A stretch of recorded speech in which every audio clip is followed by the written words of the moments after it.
काम करायची जिद्द. मला आठवते माझ्याकडे कुठलंही काम घेऊन आलं तर पाठलाग करून त्या अजिंक्यताला वरती सांगितलं गणपतराव दादा तरी योग गाडीच्या दारात उभारलेला आहेच सही घ्यायला. मी सांगतो त्याला पत्र तयार करून आणखी मी म्हणते तर उद्या होईल सही आता आपल्या तो पाहिजे हो बाबा अजिंक्यताला यायचंच आहे ना ऑफिस आमचं.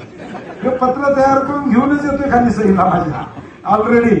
म्हणजे धडपड याचा उद्देश सांगण्यामागचा उद्देश काय की एखादा कार्यकर्ता आम्ही देखील बघतो.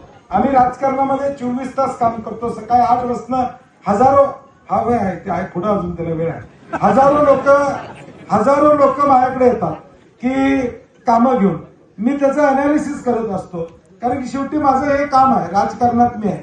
माझ्याकडे येणारा कार्यकर्ता वैयक्तिक कामं स्वतःच्या घरची किती आणतो लोकांची किती आणतो आणि जेवढी लोकांची आणतो तेवढा माझा लाडका होतो. त्यात अमोल माझा लाडका आहे.